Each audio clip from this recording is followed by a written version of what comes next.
As of 4 a.m., ang lokasyon ng bagyong Wilma ay nasa malapit po sa Calbayog City sa lalawigan ng Samar. Taglay pa rin ng bagyong Wilma ang pinakamalakas na hangin na nasa 45 kilometers per hour. Malapit sa gitna at pagbugso naman na nasa 75 kilometers per hour. Kumikilos ito, medyo bagal pa rin po, pakanluran, hilagang kanluran sa bilis na 15 kilometers per hour. At makikita natin ngayong araw at tatlong weather systems pa rin na nakakaapekto sa ating bansa.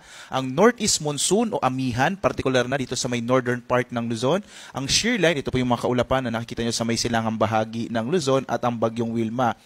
Itong tatlong weather systems na to ang magdadala ng maulap na kalangitan, may mga maihinang pag-ulan partikular na sa area ng Northern Luzon at Central Luzon dulot ng amihan, habang ang shear line ay maaaring magdala ng hanggang katamtangan sa malalakas na mga pag-ulan, lalong-lalo na sa Bicol Region, maging sa Calabarzon, Mimaropa, at yung bagyong Wilma, maaari naman magdala rin ng mga pag-ulan partikular na sa bahagi ng Kabisayaan. Sa Metro Manila, inaasahan natin na posibleng maging maulap yung kalangitan ngayon na may mga katamtamang mga pag-ulan na dulot po ito ng shear line, no? Ito po yung banggaan ng mainit na malamig na hangin, mga kaulapan na dala nga ng shear line. Mapapasahan po natin ngayong araw, mas maaliwalas sa panahon ang mararanasan sa malaking bahagi ng Mindanao at gayon din sa Ilocos Region. Mga localized thunderstorms ang mararanasan sa Mindanao, habang mga isolated o pulupulong mahinang pag-ulan naman sa Ilocos Region na dulot ng hanging amihan.